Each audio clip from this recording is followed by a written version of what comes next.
이제 따뜻한 봄에서 이제 낮에는 이제 벌써 여름의 기온이 느껴지죠, 그죠? 예.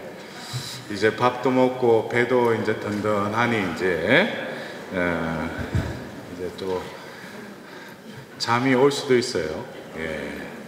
제가 왜 앞에서 왔다 갔다 하면서 그냥 강의를 하냐면은 여러분들하고 눈과 눈을 마주치는데 혹시나 또 조는 분이 있으면 그분을 제가 뚫어지라 쳐다볼 겁니다.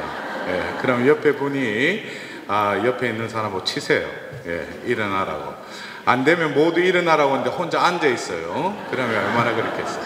그래서 우리가 어쩌면 1년에 한 번 이 채나골로 대피정 우리가 깨어 있다는 것은 그 때를 안다는 것입니다.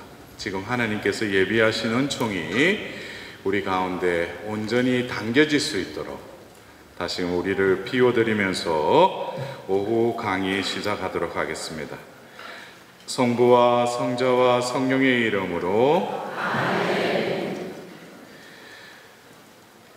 곱비 사자에게 내적 담으로 주신 성모님의 메시지 521번의 말씀입니다. 오소서 성령님, 티 없는 제 마음에 힘있는 전구를 들으시옵소서. 나의 때는 바로 성령의 때이다.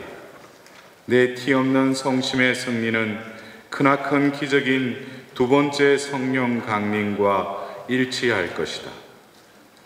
새로운 불이 하늘에서 내려와 다시 이교도가 된 인류 전체를 정화시키리라. 그것은 심판의 축소판과도 같으리니 사람마다 다름 아닌 하느님 진리의 비단에서 자기 자신을 보게 될 것이다. 그리하여 죄인들은 은총과 성덕의 길로, 길 잃고 헤매는 자들은 손의 길로, 멀리 떠나 있는 자들은 아버지의 집으로 돌아올 것이고 병자들은 완전한 치유를 받게 될 것이다. 교만한 자들과 음행하는 자들과 사탄의 패거리가 된 자들은 영원히 패망하여 영벌에 처해질 것이다. 그러면 나의 엄마다운 마음이 온 인류를 이끌어 인류가 천상선부와의 생명과 사랑의 새 혼인잔치로 돌아오게 될 것이다. 오소서 성령님, 지극히 사랑하시는 당신 정배가 당신을 부르는 음성을 들으시옵소서. 나는 성령의 거룩한 정배이다. 성부의 기묘한 계획에 따라 참으로 성자의 어머니가 되었듯이 참으로 성령의 정배도 된 것이다. 성령께서 내 영혼에 당신 자신을 부어주시어 혼인의 진정한 내적 결합이 되게 하심으로써 신적 열매가 태어나게 하셨으니 그 열매가 바로 지극히 순결한 내 동정 모태에 잉태된 말씀이시다. 주님, 이 시대에 채나골로로 모이게 하신 당신의 자녀들이 입으로만 오소서 성령님이 아니라 당신의 그 어머니이신 성모님의 성신께 온전히 봉헌되어 그들의 존재가 모성적 거처가 되게 해주시고 더불어서 그 마리아의 성심이 예수 성신과 일치하여 하느님의 거처가 되셨듯이 우리들도 이 시대에 성모님의 사도로서의 삶을 살아갈 수 있도록 초대교회의 사도행전을 통하여 그 채나골로에서 밖으로 뛰쳐나가 복음을 전하였던 그 사도들과 같이 저희들도 가정의 채나골로에서 당신의 그 성령의 기운을 받고 삶의 자리에서 파견된 자리에서 사도의 삶을 살아갈 수 있도록 오늘 특별히 선포되는 그 말씀이 온전히 이곳에 있는 당신의 자녀들의 마음의 밭에 안착하여 싹을 돋고 또 줄기를 맺어 그 가지에 열매가 주렁주렁 맺을 수 있도록 당신의 성령을 부어주소서. 그리하여 이들이 진정 성령의 증인으로서 예수 그리스도의 부활을 온전히 영광 돌리며 드러낼 수 있는 자들이 될 수 있도록 부활의 영광의 빛이 이들의 마음에 비치게 하여 주시고 부활의 기쁨이 이들을 용약하게 하시어 진정 살아계신 하느님을 증언하고 증거하는 당신의 자녀들이 될 수 있도록 축복하여 주소서. 사도들의 모이신 성모님, 그 체나골로에서 그 제자들에게 온전히 성령이 임하도록 당신의 전구를 통하여 성령이 임하셨듯이 이 시대의 체나골로의 그 기도의 자리에 이들이 또 다른 체나골로의 그 성령의 역사하심이 이루어져서 이들이 진정 어머니이신 당신의 그 뜻을 이룰 수 있는 그 여인의 나머지 후손이 될 수 있도록 이 시각 특별히 저희들을 위하여 빌어주십시오. 전상의 모든 군대들과 저희 각자들에게 맡겨주신 수호 천사들도 이 시각 저희들을 위하여 빌어주소서. 이 모든 기원들을 우리 주 예수 그리스도를 통하여 비나이다. 아멘.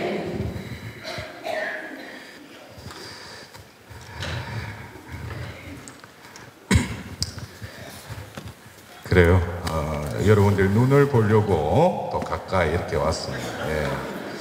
눈을 일단 머리로 숙이면은 제가 또 요주인물로 해서 계속 그쪽을 쳐다볼 거예요. 예. 저와 계속 이 주파수를 맞추십시오. 저에게 그 이 주파수가 내려오듯이 이 주파수가 여러분들한테 연결이 돼야지 오늘 이곳에서 새로운 역사가 이루어질 것입니다. 그래요. 여러분들 어쩌면 여러분들이 우리가 곱비 사제를 통해서 모이게 하신 이 체나골로는 기존에 우리 교회 안에 여러 신심단체와는 조금 다르다기보다도 특징적인 것이 이 신심단체는 현세적인 것보다는 예언적인 앞을 내다보고 우리가 그 하나님께서 성모님을 통해서 보여주신 그 비전을 우리는 그 비전을 바라보며 나아가야 할 것입니다. 아까도 우리 평신도 분들이 그 체나골로 체험을 하셨는데 중요한 것은 눈에 보이는 그 현세적인 것에서 성모님께로 눈을 들었을 뿐인데 성모님께서는 그것을 아버지 하나님께로 우리의 마음을, 우리 가정을, 우리의 문제를 다 해결해 주셨다는 거죠. 그래서 중요한 것은 내가 바라보고 있는 이 현세가 다가 아니라는 거예요. 우리에게는 또 다른 눈과 귀와 입을 주셨다는 것입니다. 그것이 이루어진 것이 바로 2000년 전 그 체나골로에서 이루어진 그 기적입니다. 그들은 눈이 열려서 불의의 모양의 성령의 임재하심을 또 보게 됐고 또 귀가 열려서 거센 바람이 부는 그 소리를 듣게 됐고 극기하는 성령께서 그들의 혀를 표현의 능력을 장악해서 외국어로 말하기 시작했다고 그랬어요. 이것은 바로 성령의 현상이 아니라 성령이 그들을 가득 채우자 원죄로 닫혀있던 눈과 귀와 입이 뚫리고 에파타 됐다는 거예요. 여러분들도 진정 이 오소서 성령님, 마리아의 티 없는 성심의 힘 있는 전구를 들으시옵소서. 이 기도가 그냥 현세적인 것이 아니라 더불어서 하나님께서 약속하신 그 구원의 역사가 이루어지리라고, 성취되리라고 라는 굳은 믿음으로 그것을 바라볼 때 우리의 현세의 또 모든 난제도 저절로 눈이 녹듯이 깨끗하여질 것이라고 생각됩니다. 네. 여러분들 오늘 둘째 시간에는 여러분들이 체나골로 하면은 성모님과 그 제자들이 모여서 기도했던 그 씬을 그 장면을 이렇게 떠올리는데 오늘 여러분들이 가정의 성화 또 가정의 체나골로 가정에 우리 어머니이신 성모님을 모으러 엄마로 모시는 그 삶에 있어서 체나골로라는 이 용어 어떻게 보면은 우리가 이 전례력에 있어서 가장 어떤 피크에 이르는 그것이 바로 40일간 사순 시기를 끝내는 그날 우리는 일몰 때 주님의 만찬 미사를 봉헌하지 않습니까? 그것으로 이렇게 성삼일이 시작되죠. 근데 우리가 성경에 특히 공관복음을 보면은 이 체나골로 이태리어로 체나골로지만은 성경에는 이청방이라고 나와 있어요. 그래서 예수님께서 그 제자들에게 성 안으로 들어가면은 우리가 파스카 음식을 나눌 이청방이 미리 이미 마련되어 있다라고 말씀을 하시죠. 여러분 기억나셔요? 예. 그래서 이 체나골로는 바로 예수님께서 최후의 만찬을 한 그 장소부터 이 장소가 영화의 장면처럼 씬이 이렇게 연출이 돼요. 그래서 첫 번째 씬은 바로 공관복음에는 나와 있지 않지만은 요한복음 13장에서 17장에 이르는 그 씬이 한 씬이고, 더불어서 예수님께서 그 최후의 만찬을 하시고 바로 그 끌려가시고 나서 부활하셔서 그들 가운데 나타나신 바로 그 요한복음 20장 19절 이하에 또 등장하는 예수님께서 등장한 곳이 바로 체나골로이기도 합니다. 더불어서 예수님께서 성천하시고 나서 바로 예수님이 없는 그 상황 속에서 바로 성 안으로 들어가서 그들이 함께 묵고 있던 이청방으로 갔다라고 사도행전의 1장 12절에 나와 있어요. 그러면서 12명이 11명이죠. 11명의 그 제자의 이름이 거명되고 여러 여자와 예수의 어머니와 여러 형제가 한 마음으로 기도에 전념하였다라는 그 곳도 바로 체나골로예요. 더불어서 사도행전 2장 1절에 때가 되자 거센 바람을 보면서 성령이 임한 그곳도 그 체나골로입니다. 제가 지난해에 어떤 플로리다 지역에 피정이 있어서 가서 쉬는 날 거기에 사는 자매님이 신부님 어디 가볼 때가 있다고. 근데 그 자매님이 그 전에 저에게 어떤 책을 주었어요. 거기 보니까 세나클 포메이션이라는 책이었어요. 그래서 여기 영어로 하면은 그 이청방이 세나클이죠. 이태리어로 하면 체나골로고. 예? 여러 용어가 있잖아요, 그죠? 근데 미국이니까 영어 끄니까 세나클로. 근데 그 세나클은 바로 제가 그 책을 보니까 그 책의 내용을 보니까 바로 그 세나클의 양성의 그 주보 성인이 바로 파우스티나 수녀님과 성령 요한 바오로 2세 교황이었어요. 그래서 이걸 보니까 제가 그 전에 어떤 기도 중에 저는 어떤 때 이렇게 기도 중에 제가 혼자 사니까 기도 중에 할매가 아니라 영감이 오셔요. 그래 영감이 와서 저에게 어떤 거를 이렇게 느낌과 더불어서 어떤 직관적으로 어떤 걸 이렇게 가르쳐 주시는데 그게 성령이시죠. 근데 제가 이 체나골로 이 모임을 가지고 기도하면서 제가 그것도 제가 지금 생각하니까 제가 일반 대학을 다니면서 그 해에 병실에 입원을 해서 제가 그 꿈에 나타난 그 여인 때문에 인생이 완전히 이상하게 되버린 거예요. 제가 그 병원에 입원할 때 제 주치의였던 그 의사분이 저보고 그랬어요. 너는 이렇게 젊은 놈이 몸이 이 모양 이 꼬라지가 돼가지고 네가 이런 상태면 결혼도 못 한다고 네 평생 혼자 살 거다. 근데 그게 예언이 돼버렸어요.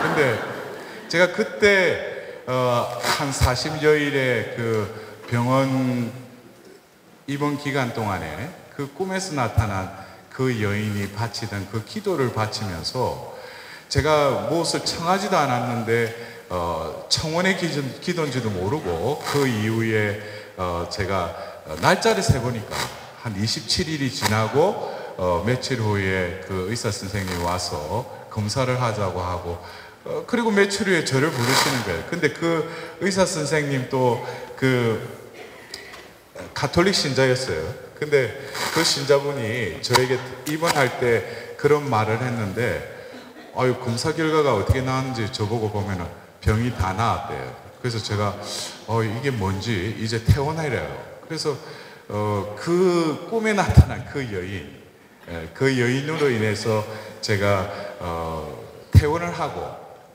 그 굴리는 기도, 묵주기도가 뭔지도 모르고 그 여인이 꿈에서 했던 그 기도를 그냥 바쳤는데 육신적인 병뿐만 아니라 내 영적인, 혼적인 어떤 그런 병도 나았던 것 같아요.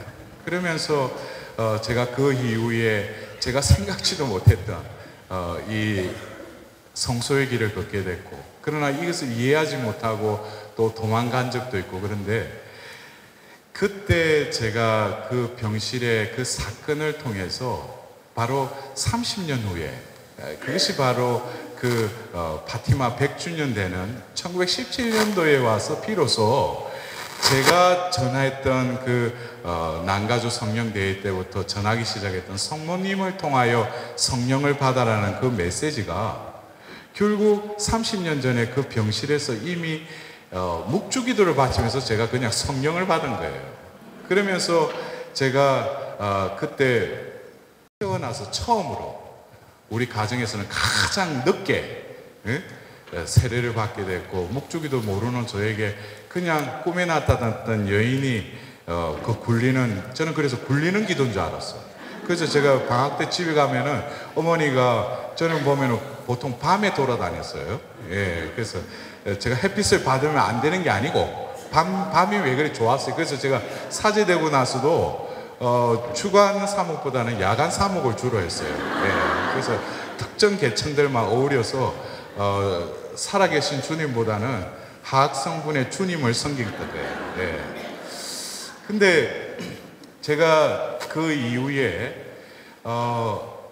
그 병실에서 바로 그 꿈에 나타났던 그 여인은 제가 잊으려고 하면은 또 누구를 통해서, 어머니를 통해서 이제 어머니한테 나타나시는 거예요.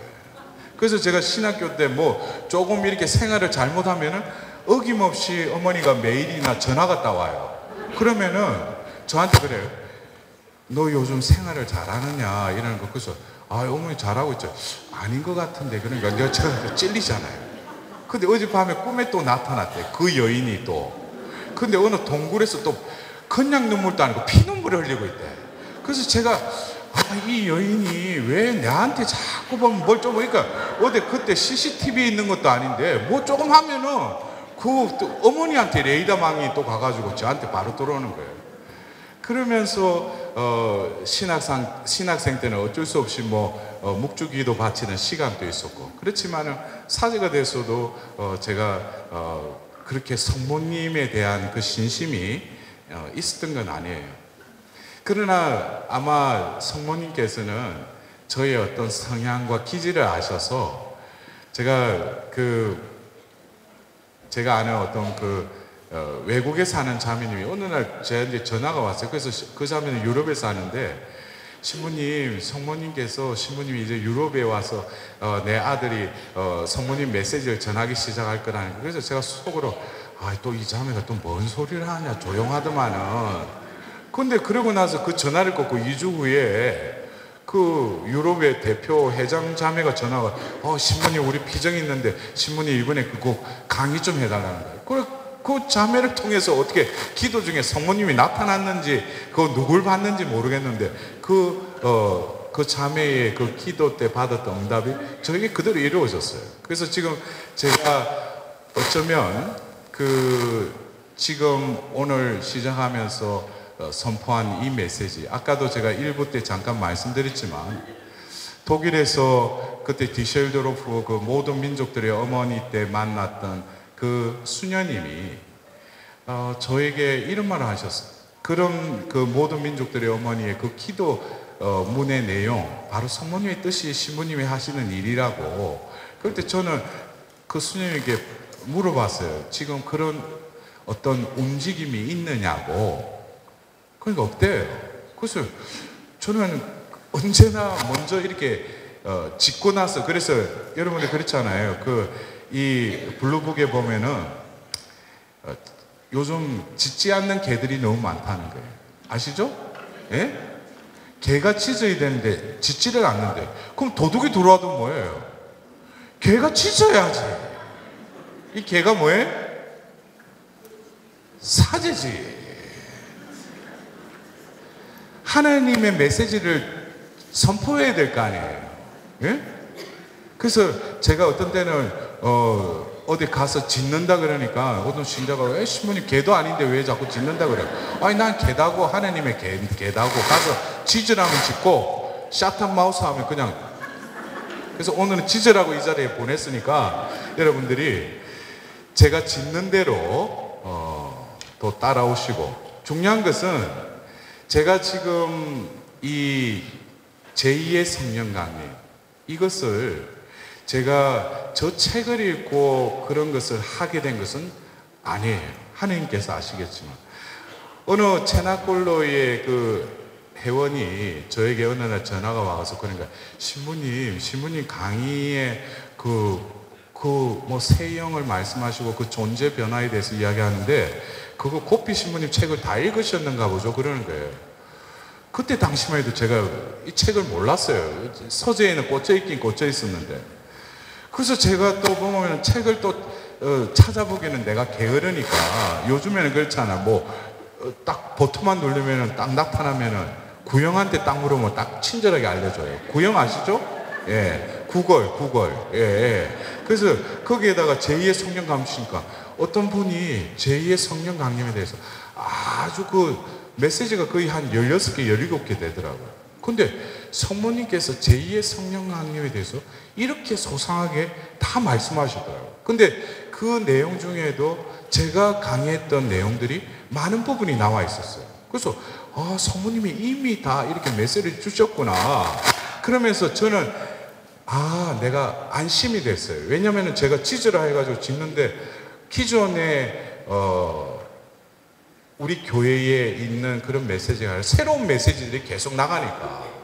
그러니까 그래서 제가 어떤 때는 제가 피정을 하든지 이럴 때 오리엔테이션 할 때 우리 신자들한테 그래요. 혹시 제가 강의를 하는 부분에 있어서 그리스도교적이 아니거나 가톨릭계 교리에 맞지 않는 부분이 있으면 저한테 좀 말씀을 해달라고. 제가 그런 적이 있었어요. 근데 제가 궁극적으로 시험대에 올랐던 것이 2016년도 그 자비의 특별기념 때 제가 평화방송에 7개월을 출연을 하게 됐어요. 자비의 사도 여정이라고. 근데 제가 거기에 그럴 자격도 없는데 저는 기도 중에 그곳에 서면은 분명히 내가 이때까지 해왔던 것이 하나님의 뜻이라면, 왜냐하면 이거는 방송이라는 건 뭐예요? 한번 나가면 별의별 불특정 다수의 사람이 그 방송을 다 보잖아요. 근데 특히 거기는 사제도 있을 거고 별의별 요즘 평신도들 중에도 신학적인 거나 여러 어떤 교리적으로 많이 배웠잖아요. 그러니까 제가 그거를 뭐 조심스럽게 짓는다기보다도 제가 하던 방식대로 그냥 한 거예요. 근데 어느 날 PD가 와가지고 출연하려는데 저를 부르니까 신부님, 자기들이 이렇게 방송이 나가면 이렇게 스크리닝 한대.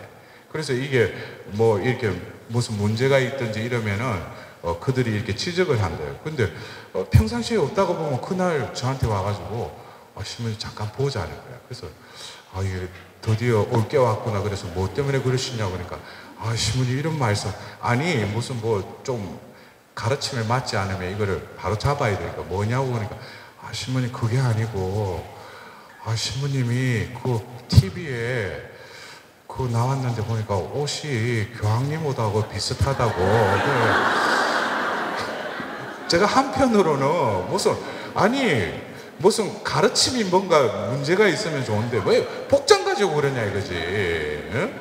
아니 뭐 교황님이 하얀 띠고 나는 까만 띠잖아. 근데 뭐 외모가 그런지 모르겠지만은, 그래서 제가 보면 어쩔 수 없이 그런 피드백이 왔기 때문에 어떻게 해요? 어쩔 수 없이 옷을 갈아입은 거예요 보면은. 그럼 무사히 방송을 통해서도 제가 확신을 가진 거예요. 내가 치즈라고 한 것이 하나님의 또 이렇게 이끄심으로 이렇게 또 교회에 우리 신자들에게 이게 선포가 되구나. 근데 지금 저를 통해서 하나님께서는 제가 오늘 이 두 번째 강의의 서두에 말씀드렸듯이 여러분들이 이 체나골로 하면은 그냥 펜타코스트 성령 강림의 그 성모님과 함께 있는 그 체나골로만 이렇게 염두에 두는데, 오늘 이 두 번째 시간에는 체나골로라는 이 성경에 나타나 있는 이 정확하게 나와 있는 씬은 4개의 장면이에요. 그러나 또 다른 5개의 그 씬을 여러분들한테 비전으로 제시하겠지만, 여러분들이 다시금 우리가 오늘 첫 번째 강의에 가정이 체나골로가 되어야 된다고 그랬죠. 그러면은 이 가정 안에서 우리의 이 체나골로는 바로 성경에 예수님께서 미리 정해진 그 이청방에서 어떤 일이 벌어졌는가, 여러분들이 이미 성경을 통해서 알고 있지만 오늘 이 시간을 통해서 체나골로, 그 미리 정해졌던 그 이청방, 여기서 어떤 일이, 어떤 씬들이 흘러가고 있는지 그거를 좀 이렇게 나누었으면 해요. 첫 번째 씬은 뭡니까? 예수님이 바로 그곳에서 제자들과 파스카 음식을 나눴던. 그래서 제가 같이 사는 우리 유럽에 있는 신부님들한테 물어보면은 체나골로 하면은 다락방 하면 못 알아들어요. 만찬실이 오히려 더 그렇게 알아들어요. 왜? 예수님께서 최후의 만찬한 그곳이 체나골로로 이해하고 있으니까. 영어로 하면 세나클. 예? 그래서 여러분들이 우리 한국의 어떤 건축 양식이나 이를 보면 다락방에서 밥 먹지는 않잖아. 예. 무슨 이렇게 뭐 짐 싸다 놓고 뭐 이렇게 그런 곳이잖아요. 근데 예수님께서 그 미리 정해진 이 청방은 바로 최후의 만찬, 파스카 음식을 나눴던 그 방이라는 거예요. 우리가 레오나르도 다빈치의 뭐 그 최후의 만찬 그 그림, 여러 어떤 그림들이 있죠, 그죠? 그리고 발 씻기는 그런 그곳, 그리고 우리가 그 요한복음 13장 이후에 보면 발을 씻기시고 또 더불어서 뭐예요? 그 자리에서 세계명을 주시죠. 내가 너희를 사랑한 것처럼 너희도 서로 사랑하라고.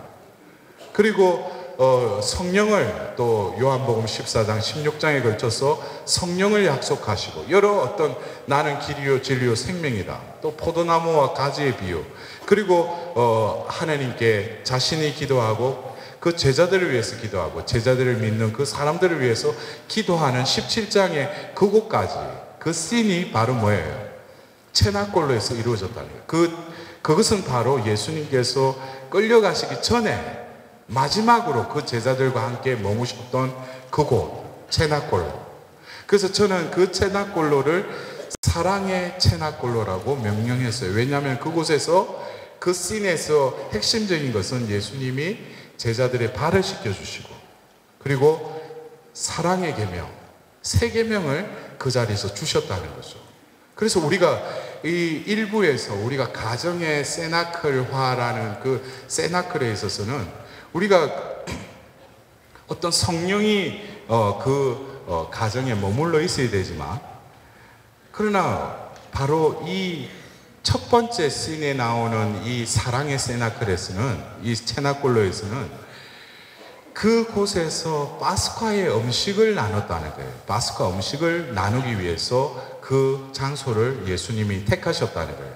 이 파스카 음식이라는 것은 바로 구약의 이스라엘 백성들이 문지방에 피를 발라놓자 죽음의 세력이 건너간 그 파스카의 의미.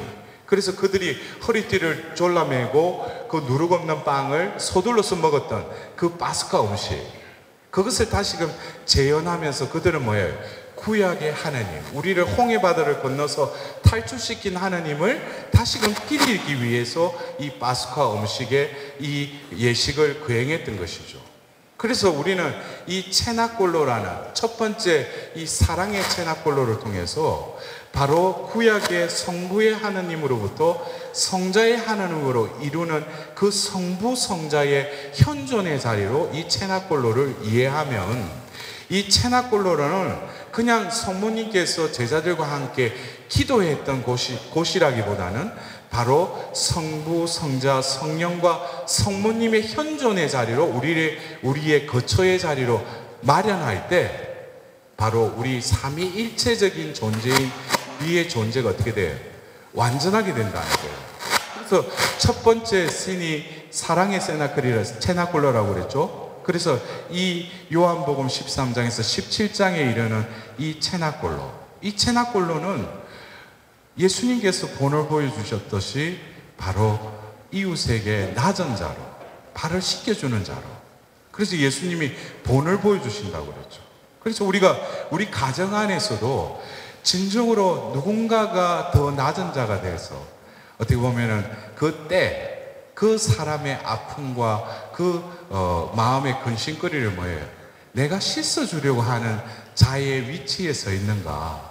아니면은 그냥 매번 되풀이되는 악순환 속에서 그냥 저 사람 때문에 우리 가정이 이렇다라는 그런 씻어주지 않으면은 그때는 그대로 남아있겠죠.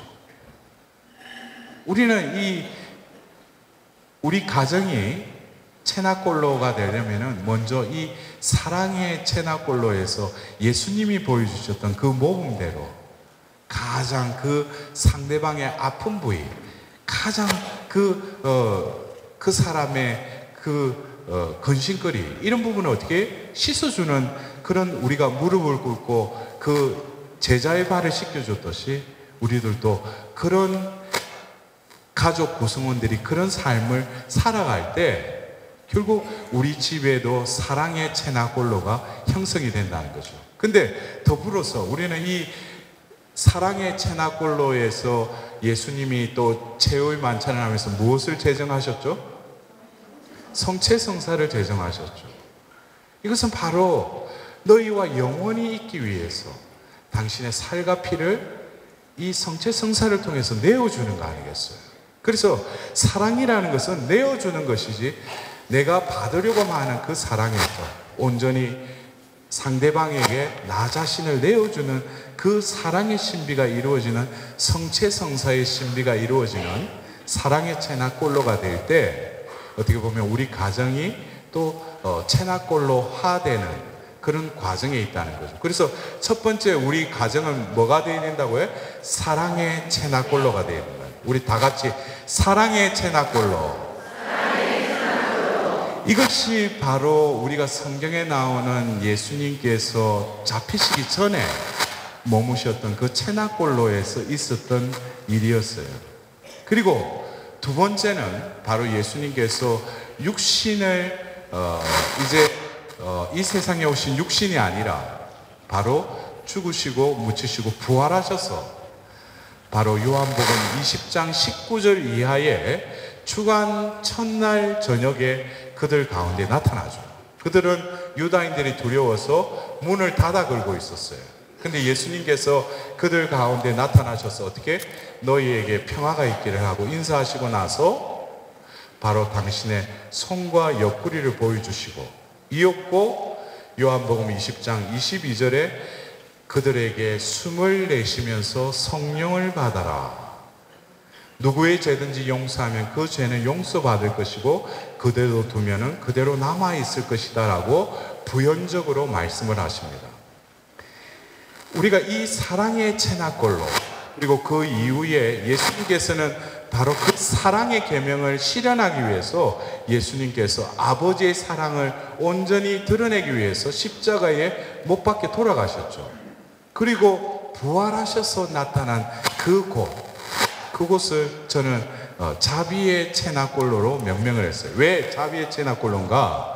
여러분들 2주 전에 부활 제2주일 날 21세기에 새로이 도입된 20세기에 예수님이 직접 제정하신 뭐예요? 무슨 주일을 지냈어요? 하나님의 자비주일. 여러분들이 이 하나님의 자비주일도 어떻게 보면 성모님께서도 그 십자가의 아래에서 예수님의 그 죽음을 직접 함께 하시고 바로 그 군사가 찌른 창에 의해서 물과 피가 쏟아져 올 때 바로 성모님께서는 그 물과 피를 온전히 받아들이셨어요. 우리가 예수님이 돌아가시고 나서 죽음과 죄의 세계를 처이긴 게 아니라 바로 죄는 무엇으로 사해질 수 있어요? 피로 사해진다는 거예요. 그래서 구약에서도 바로 제사법을 통해서 짐승을 잡아서 어떻게 피를 흘려야지만이 죄가 사함을 받는다는 거예요. 그래서 예수님께서 그 허공에 매달리셔서 숨을 거두실 때 다 이루어졌다 했지만은 결국 인간의 지은 죄는 인간이 또 어떻게 해요? 예수님의 그 시신을 찌르죠. 그러면서 그 옆구리에서 피와 물이 흘러나옴으로 인해서 어떻게 돼요? 죄가 사해지는 것이죠. 그래서 우리가 20세기에 파우스티나 수녀님에게 나타나신 그 예수님의 모습, 그 모습 역시 성심으로부터 피와 물이 흘러나오지 않습니까? 이것이 바로 자비가 베풀어지는 것이라는 거예요. 근데 여러분들이 이제 하나님의 자비 주의를 맞이하기 위해서 예수님이 또 뭐예요? 구일 기도를 하라고 그랬어요. 그래서 여러분들 중에도 자비 주의를 맞이 구일 기도를 하신 분들이 계신지 모르지만 올해 제가 처음으로 명동에서 자비 주의 맞이 구일 기도를 했는데 제가 그 구일 기도를 하면서 다시금 왜 예수님이 이 구일 기도를 해라고 했는가? 우리가 구일 기도하면은 보통 어디다가 유래를 하고 있어요? 그 체나골로에서 9일 동안 기도했는데 11절 뭐가 내려왔어요? 성령이 내려온. 그래서 9일이란 이 기간 동안에 기도하면은 하나님의 은총이 내린다고 해서 9일 기도를 바치는데 이 자비주의를 앞두고 예수님께서 친히 9일 기도를 바치라고 했어요. 그래서 매일 지향을 가지고 기도를 바치는 것이 9일 기도이기도 하지만은 저는 이번에 이 9일 기도를 주관하면서 바로 예수님이 죽으신 이 성금요일 날 예수님이 그 병사의 창에 찔려서 쏟아진 그 자비는 이미 예수님께서는 자비를 그 십자가 위에서 뭐예요? 다 베푸셨어요. 베푸셨는데 이것이 인간들에게 전달이 되어야 될 거 아니에요. 그 전달의 방법이 바로 예수님께서 그 자비를 베푸신 그 십자가의 그 사건 이후에 3일 후에 예수님께서 부활하시고 나서 그날이 주간 첫날이었어요. 그날 새벽에 가니 무덤이 비어 있었죠. 예? 믿음의 부들이 비어 있었는데 그들이 보고 어리둥절했지만 결국 그날 저녁에 예수님께서는 뭐예요? 급히 어디를 가셨어요? 그것이 바로 뭐예요? 체나골로라는 거예요. 그 체나골로에서 예수님이 그들에게 평화의 부활의 선물을 건네주셨고 더불어서 뭡니까?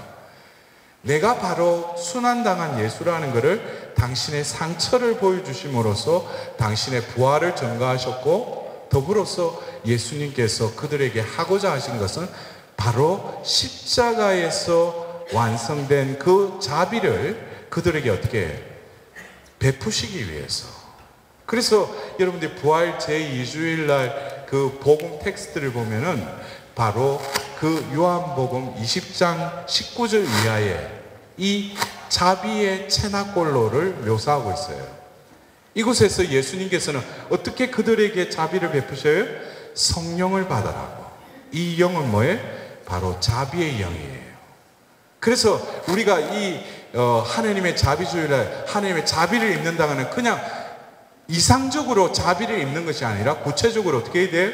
바로 예수님의 그 순환을 통해서 피와 물이 흐르는 그 자비가 베풀어졌는데 그것이 어떻게 우리에게 자비의 영을 통해서. 그래서 우리는 요한 1서의 말씀에 하면은 예수님을 증거하는 것이 물과 피와 성령이라고 그랬어요. 바로 물과 피를 통해서 하나님의 아드님의 그 존재를 자비의 존재로 온전히 드러내셨지만 또 증거하시는 분이 누구예요?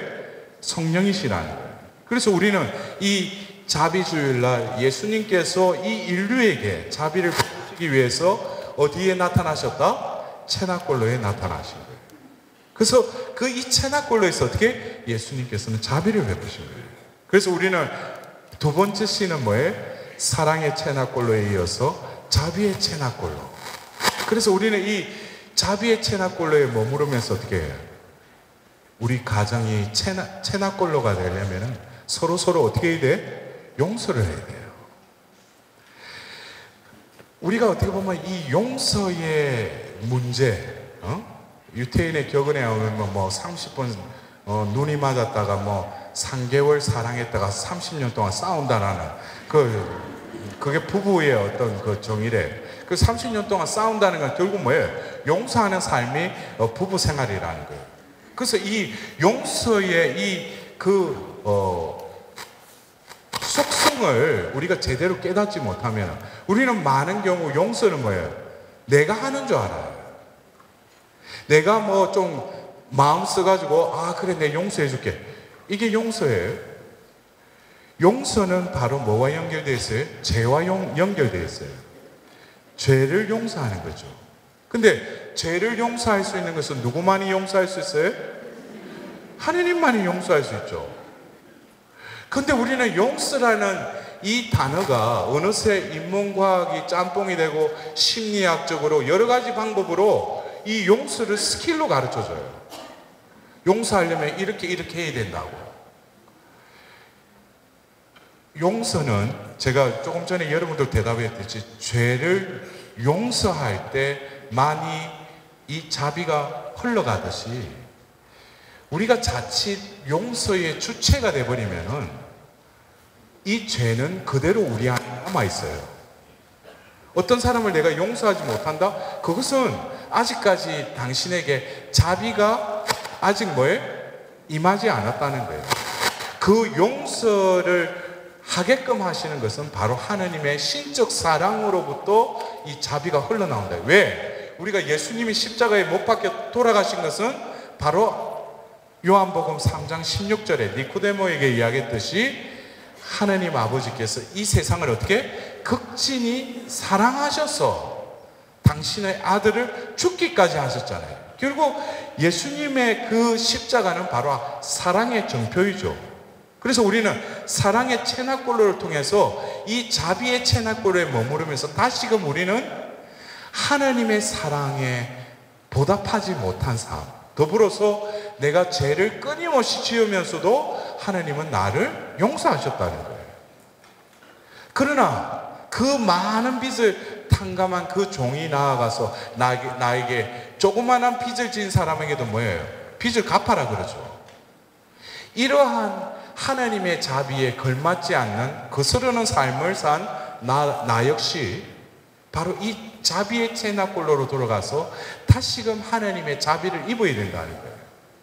그럴 때 바로 이 자비의 영이 내 안에 머물러 있으면은 바로 이 자비의 영은 죄로 인해서 내 마음속에 생긴 그 상처의 자리는 바로 우리가 제가 그 전에 치유다 뭐 그런 강의를 많이 하고 다니고 제가 아까도 이범주 신부님한테 그런 말 했어요.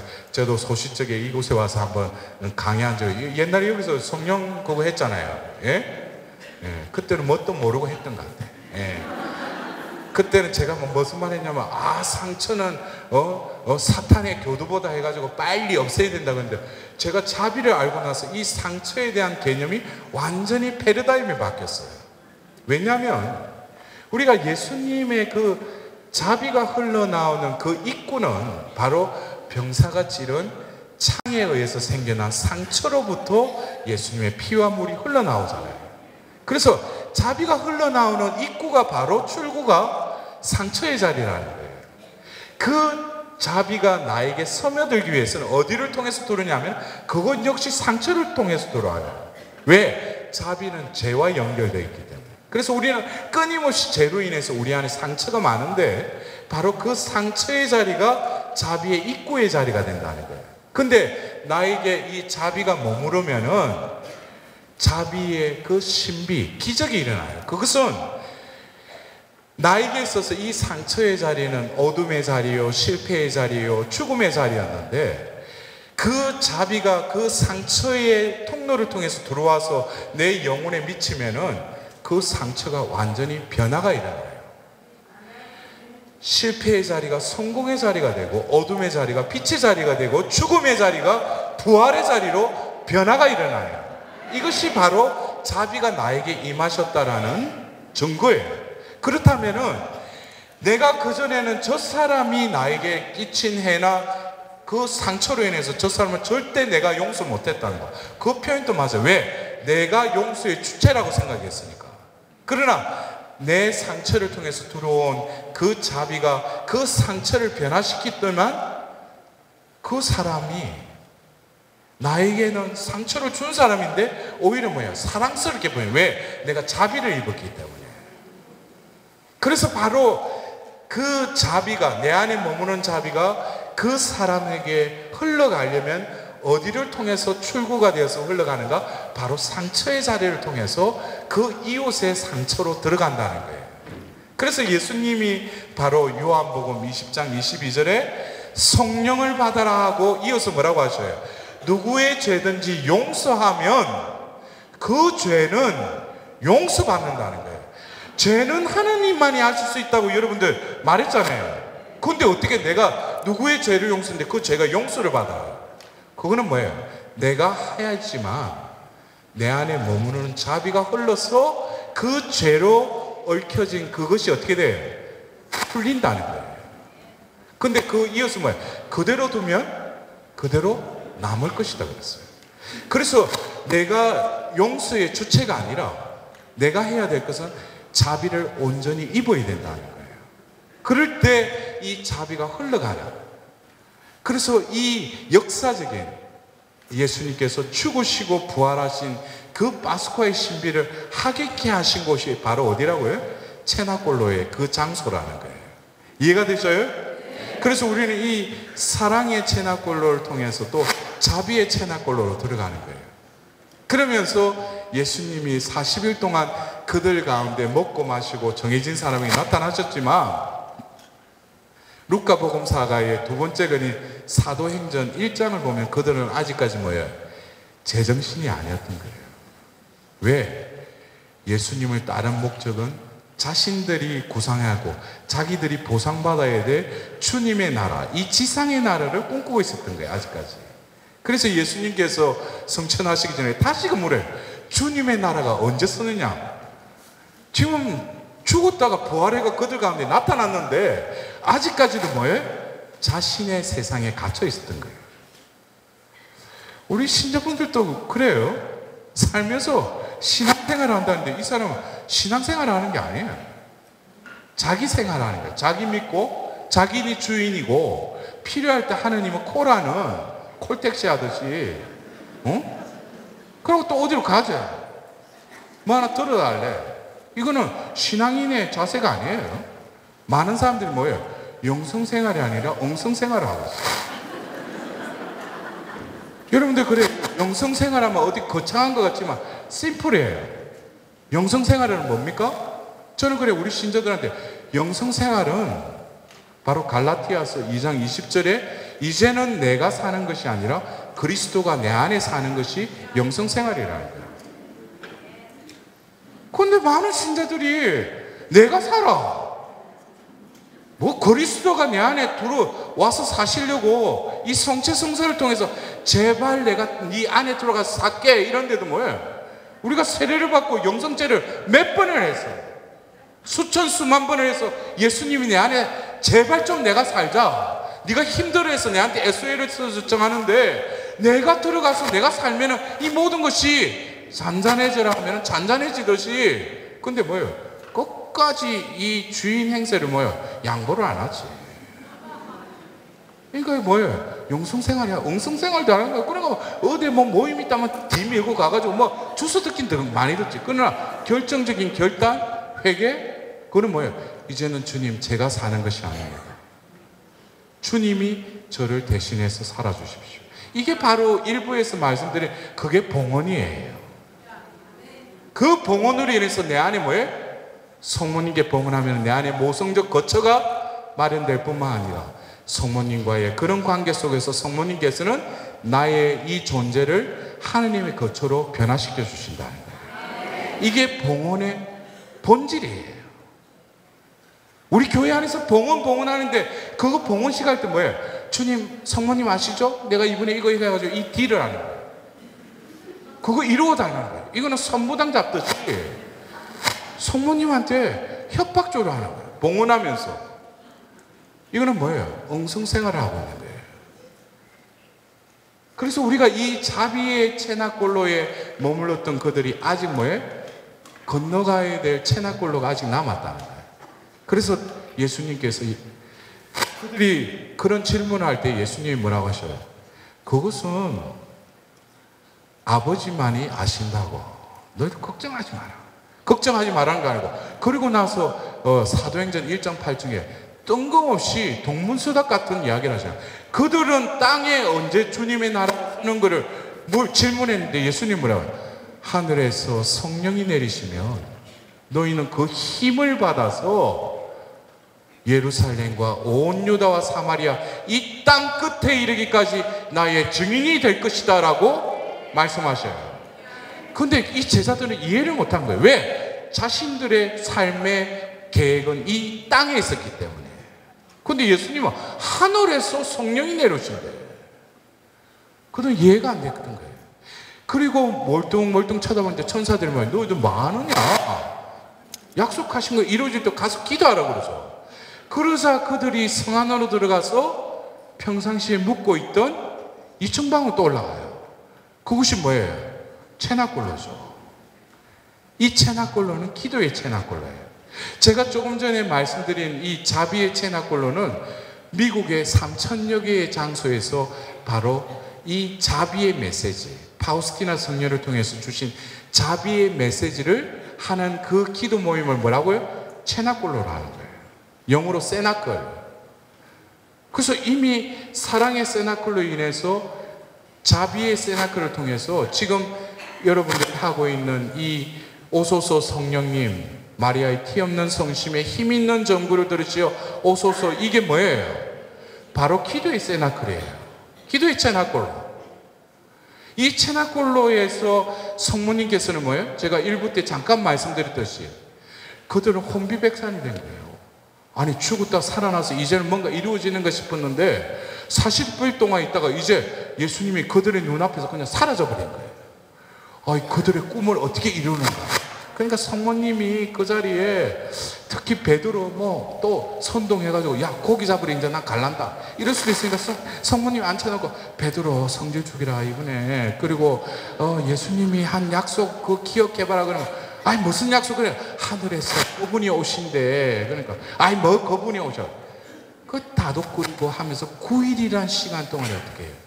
성경에는 바로 그 예수의 어머니와 함께 한 마음으로 기도에 전념하였다고 딱 한 줄 나와요. 한 마음이 되었다는 거예요. 전성에 가면 그 자리에 120명의 남녀가 있었다고 그러는데 바로 그들이 한 마음이 되었다는 거예요. 그러나 그들 중에는 또 누가 계셨어요? 성모님이 계셨죠. 그 한 마음은 바로 성모님의 마음이 되었다는 거예요. 성모님의 마음은 우리가 루카복음 1장에 나오듯이 어떻게 그런 일이 있을 수 있습니까? 성모님은 이미 성령 강림의 체험을 태어나기 전에도 받으셨지만은 바로 그 순간에 뭐예요? 이미 성모님은 그 존재가 예수님의 존재가 된 거예요. 예수님의 생명이, 창조주의 숨이 바로 그 안에 가득 채워진 거예요. 그거를 성모님은 먼저 체험하신 거예요. 그렇기 때문에 바로 예수님의 그 다음 단계, 이 기도의 채나골로에서 뭐예요? 바로 성자께로부터 성령으로 이어지는 그 구원 계획을 뭐예요? 성모님은 아시고 그들을 준비시키신 거예요. 그래서 여러분들이 지금 이 채나골로 곱비 사제를 통해서 주신 이 메시지를 보면 이 세상이 얼마나 악하고 혼탁한지를 성모님이 마음 아파하시면서 그 제자들, 그 사제들에게 또 우리 자녀들에게 알리잖아요. 근데 우리는 이런 메시지를 들으면서도 그 기도의 세나클의 그 제자들처럼 땅의 문제만 보는 거예요. 우리는 하느님의 구원 계획을 바라봐야 돼요. 우리가 성경의 70세권의 책을 보면은 창조로부터 시작해서 창조로 끝나요. 하늘과 땅을 창조하셨는데 요한복수록 21장 1절에 뭐예요? 새 하늘과 새 땅을 보았다는 거예요. 그렇다면은 우리는 바로 이 채나골로를 통해서 이 기도의 체납골로를 통해서 어디로 넘어가야 되냐면은 바로 성모님이 약속하셨듯이 제2의 성령 강림, 바로 사도행전 2장의 그 사항이 우리 가운데 이루어질 수 있도록. 그러나 이것은 여러분들이 파티마 성모님도 그런 이미 메시지를 주셨어요. 그때가 되면은 정화의 때가 올 것이라고. 근데 이미 그것은 이미 우리에게 와 있어요. 그러나 중요한 것은 뭐예요? 내 영이 뚫리지 않으면, 내 삶이 온전히 청산하고 회개하지 않으면은 와도 뭐예요? 못 봐요. 못 들어요. 이미 그 시대는 와 있다는 거예요. 여러분들이 오늘 이 연휴 때도 이 자리에 와가지고 앉아있는 거, 이것도 하나의 표징이에요. 성모님이 한 사람 한 사람을 불러 모으신 거예요. 여러분들이 한의의 신비, 고통의 신비, 빛의 신비를 바친 것, 그 영광의 신비 바친 것도 이 자리에서 다 이루어진 거예요. 근데 중요한 것은 뭡니까? 우리는 하나님의 구원 계획을 이 세상의 계획이 아니라 하나님의 계획에 온전히 피합해야 돼요. 그래서 여러분들이 어떻게 보면 이 가정적으로 지금 겪고 있는 이 풍랑과 같은 이것만 보지 말고, 잠자고 있던 예수님을 깨워서 안절부절 못할 때 예수님이 한마디로 뭐예요? 잠잠해져라 하자. 그냥 잔잔해지잖아요. 우리는 바로 이 가정 안에 함께 계신 예수님의 현존, 더불어서 우리는 누구의 현존을 느끼게 돼? 물이 포도주가 없구나라고 했던 성모님의 현존을, 그 끈을 놓지 않을 때 이 집의 방주는 결코 침몰하지 않아요. 중요한 것은 이는 풍랑이 아니라 함께 하시는 예수님의 현존과 성모님의 현존의 끈을 놓치면 안 돼요. 왜? 바로 이 역사적인 성경적인 체납골로는 바로 기도의 체납골로에 이어서 어떻게 바로 회복의 체납골로로 넘어가기 때문에 이것이 2000년 전 이미 성경에 이루어졌어요. 성모님께서 그 고피사제에게 이 메시지를 주신 것은 이루어진다는 거예요. 그렇다면 우리가 종말론적인 어떤 시각에서 이미 그러나 아직 이루어지지 않는 이 중간 단계에서 우리는 뭡니까? 이미 우리 안에 내주하시는 성령, 이 성령의 움직임, 그 역동성을 다시금 그분이 우리의 존재를 움직일 수 있도록 어떻게 다시금 그 공간을, 그 주제권을 성령께 내어드려야 돼요. 여러분들이 우리 교회 안에서 일각의 어떤 신심단체에서 하는 그 성령의 은사적인 차원, 이것은 성령의 하나의 일부분일 뿐이에요. 중요한 것은 성령은 그 말 그대로 거룩한 영이고, 거룩한 영을 모시고 있는 사람은 거룩한 사람이 되기 위해서 거룩한 영을 보내신 거예요. 여러분들 그래요. 병이 낫는 것은 또 다른 병이 생기는 하나의 과정일 뿐이에요. 미래를 조금 알려고 하는 것 자체가 미래의 하나님 구원의 계획을 잊어버리는 거예요. 우리는 말씀을 따라서 성모님과 함께 그 길을 가다 보면은 우리의 존재도 치유와 회복이 될 뿐만 아니라 더불어서 우리에게는 영이 함께 하신다. 성령이. 그래서 저는 어떻게 보면은 하나님께서 저를 이끌어 오신 이 가운데 바로 그 일반 대학 때 바로 그 성모님의 그 묵주기도를 통해서 그냥 제 존재가 회복이 됐던 거예요. 근데 그 메시지를 전하는 것이 이제 30년이 걸렸던 거예요. 그래서 성모님의 그 파티마 발현 이후로 제가 아까 일부 서두에도 말씀드렸듯이 5월달만 되면은 성모님 그룹하고 성령 그룹에 동시에 보내죠. 그래서 오늘은 뭐예요? 이 성모님의 그룹에 와서 제가 선포되는 이 말이지만 이 말이 말씀이 되어서 여러분들 안에 육화가 되면은 여러분들이 어떤 때는 어떤 신부님들의 어떤 강의를 들으면은 그 자리에서 막 한바탕 막 꼽아 막 울고 좋아. 근데 집에 가면은 뭐 소리 들은지 몰라. 근데 저의 특징이 그거예요. 아까도 지저라 그랬듯이 제가 무슨 뭐 강의로 가자 오늘 1부, 2부 때 뭘 해야지 추호도 없어요. 저는 준비를 안 한 것이 최선의 준비예요.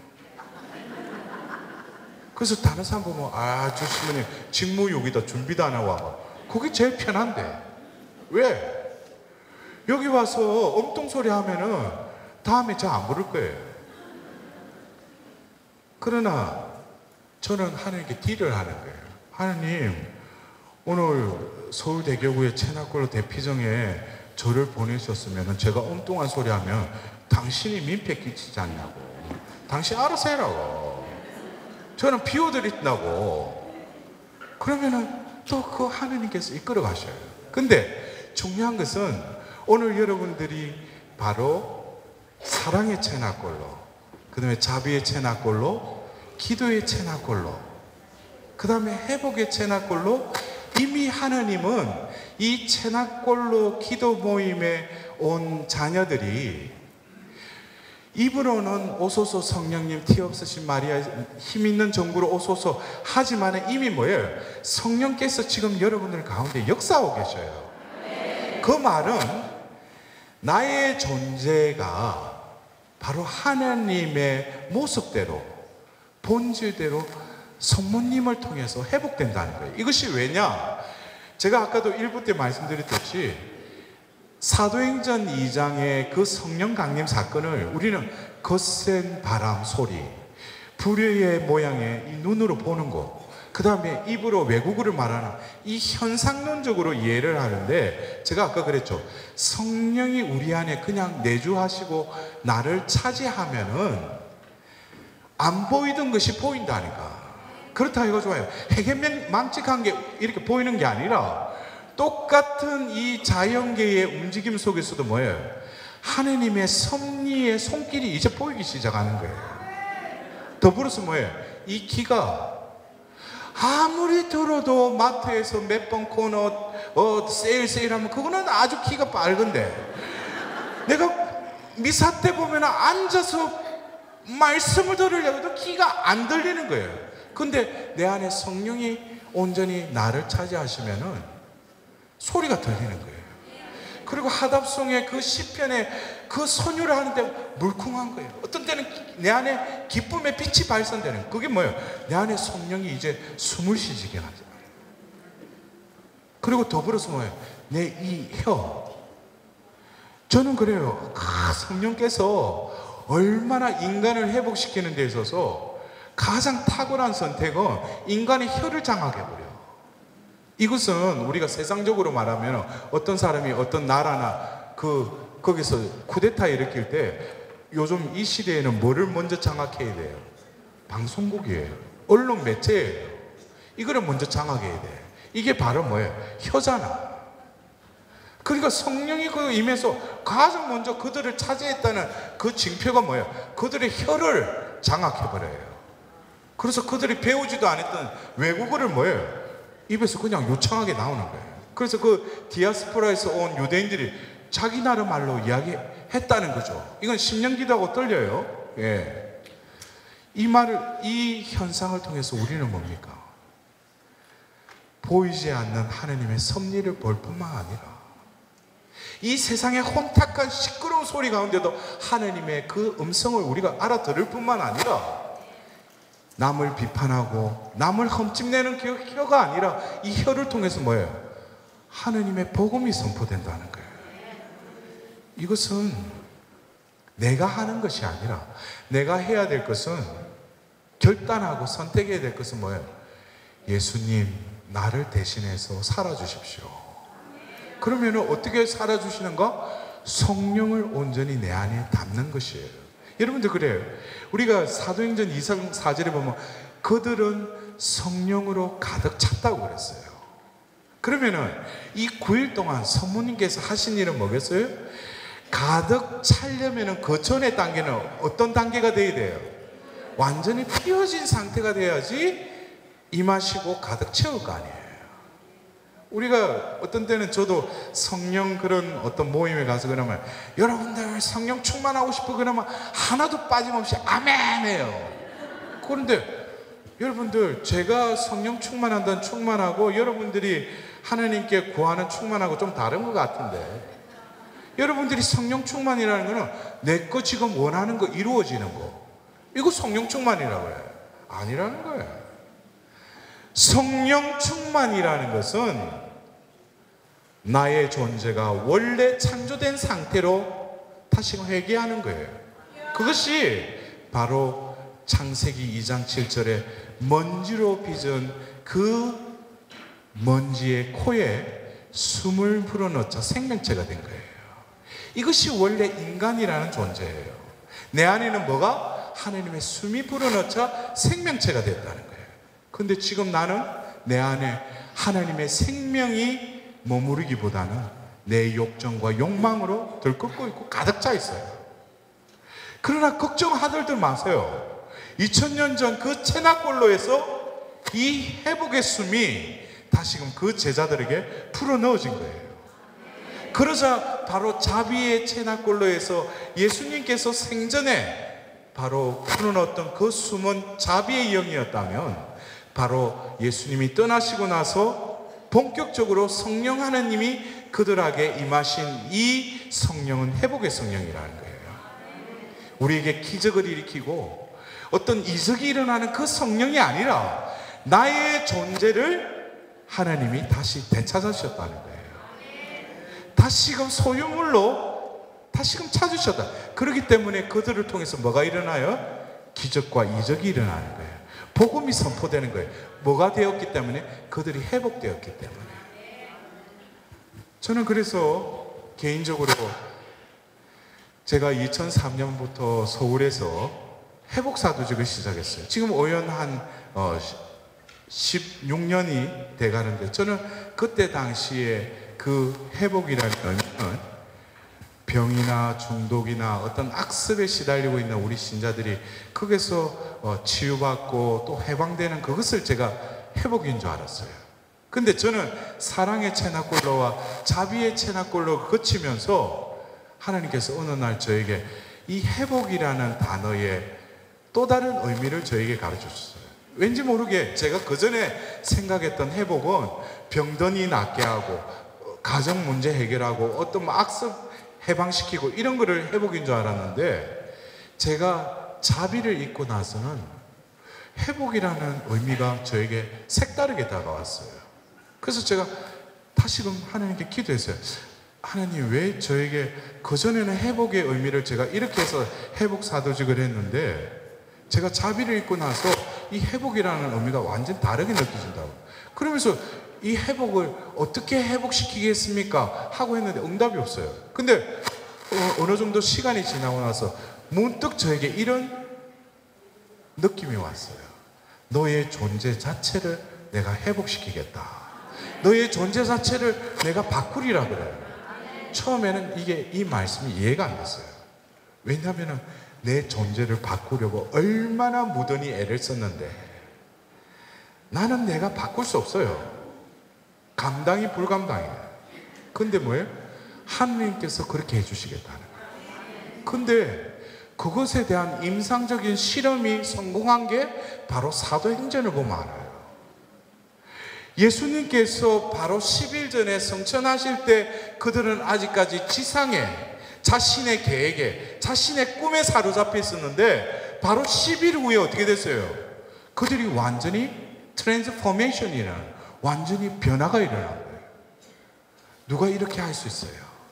버려진 돌이 어떻게 모퉁이의 머릿돌이 될 수 있어요? 이거는 누가 한 것이라고? 하나님이 하신 거라.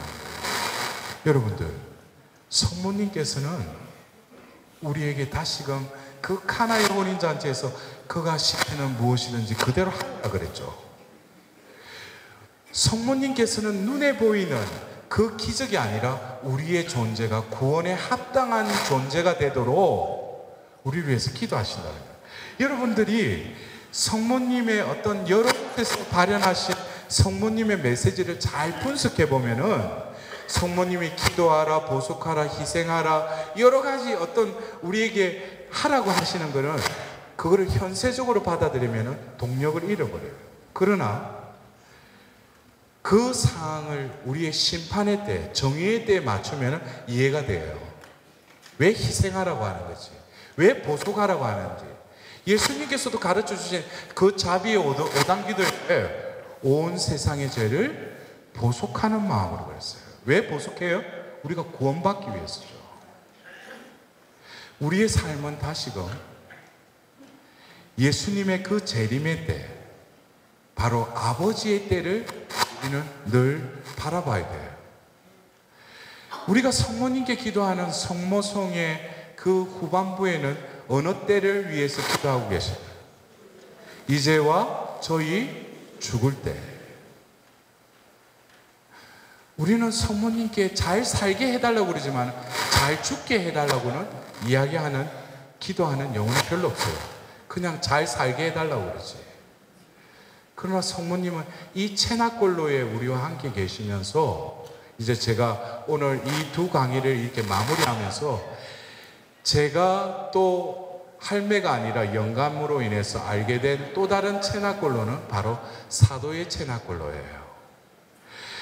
제가 지금 언급한 4개의 채나골로, 사랑의 채나골로, 자비의 채나골로, 기도의 채나골로, 회복의 채나골로는 바로 2000년 전 예루살렘에 이미 마련됐던 이청방이었지만, 바로 회복의 채나골로에서 머물던 그는 성령이 그들에게 임하자 그들은 이제 이청방이 채나골로의 자리가 아니라 그들이 파견된 그 자리가 또 다른 채나골로가 된 거예요. 왜? 성부, 성자, 성령의 현존의 자리요, 성모님의 자리가 이제 내 안에 마련됐다는 거예요. 그래서 그들이 초대교회에 바로 밖으로 뛰쳐나가서 외쳤던 복음은 바로 세상의 죄악으로 가득 차 있던 그곳에 복음의 그 말씀이 선포되는 그 자리는 또 다른 뭐예요? 하나님의 현존의 자리, 하나님의 채나골로, 성모님의 채나골로 화가 되다는 거예요. 여러분은 바로 그러한 부르심을 받고 바로 사도로 파견된 자입니다. 여러분들이 그냥 채나골로 기도 모임에 머물면서 그냥 은총을 구할 것이 아니라 바로 사랑의 채나골로, 자비의 채나골로, 기도의 채나골로, 회복의 채나골로를 통해서 우리의 존재가 회복되면 바로 여러분들이 아까 1부 때 말씀드렸듯이 여러분들은 살아있는 등불이 되어서 주의가 밝혀질 거예요. 그때는 남편 보고 자녀들 보고 성당 안 나가라고 하더라도 안 와도 그냥 지발로 가게 됐어요. 왜? 나의 존재가 회복될 뿐만 아니라 내 존재가 채나골화가 되기 때문에 그가 머무르는 자리는 채나골로가 되는 거예요.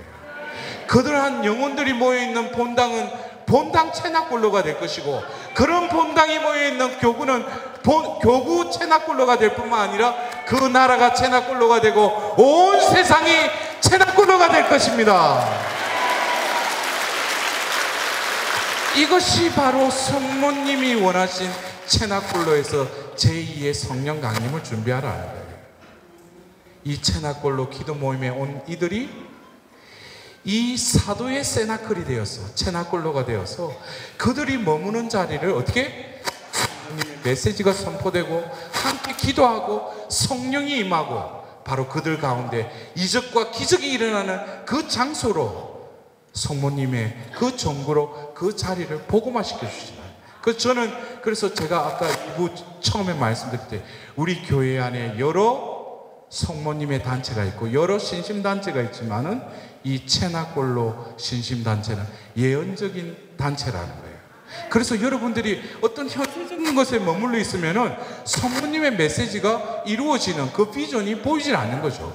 그러나 천상의 하느님의 그 눈에 우리의 눈을 맞추면은 바로 성모님께서 오늘도 이 자리에 함께 계실 뿐만 아니라 우리 각자를 통해서 우리 가정에 성화가 이루어질 뿐만 아니라 우리의 본당이 그 지역의 빛과 소금이 될 뿐만 아니라 우리 한국에서도 이 천주교회가 또 다른 빛의 방주가 되어서 이 나라를 구원하리라고 믿습니다. 여러분들 오늘 우리는 다시금 이 채나골로 불러주신 하나님께 진심으로 감사드리면서 그냥 기도로만 성모님의 그 힘있는 전구에 힘입어 이 세상이 새롭게 되는 제2의 성령 강림은 이미 우리 가운데 이루어졌고, 더불어서 우리가 모여있는 이 채나골 기도 모임이 바로 제2의 성령 강림이 이루어질 자리이며, 또 우리가 파견된 그 자리가 바로 사도의 채나골로 인해서 이 세상이 서서히 덜불로 불벽쳐지는 성모님의 그 티없는 성심이 승리하고 예수님이 온전히 왕으로 오시는 그날을 우리는 굳건히 믿음으로 그 예수님의 다시 오심을 기다리며 맞이해야 될 것입니다. 우리는 성경의 마지막 권에, 마지막 장의 마지막 절에 주 예수님 오십시오 아멘 하고 성경은 끝을 맺습니다. 그것은 바로 채나골로는 눈에 보이는 외부에 있는 것이 아니라 내 내면에 마련된 자가 하는 고백입니다.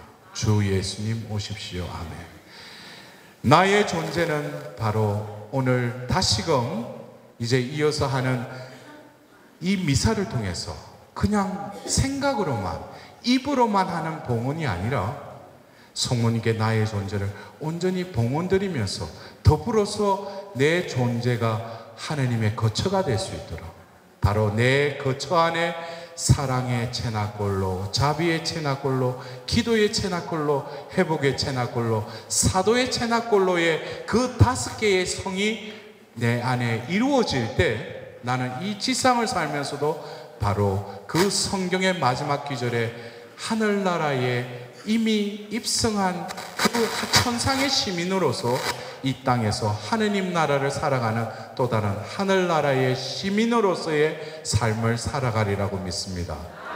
오늘 이 대피정에 이 보잘것없는 종을 통해서 선포된 말씀 중에 하느님 말씀이 있다면 이 자리에 모여있는 당신들의 마음의 밭에 온전히 열매 맺게 해주시고, 혹 인간의 영에서 나온 말이라면 망각의 은총으로 있게 하여 주소서.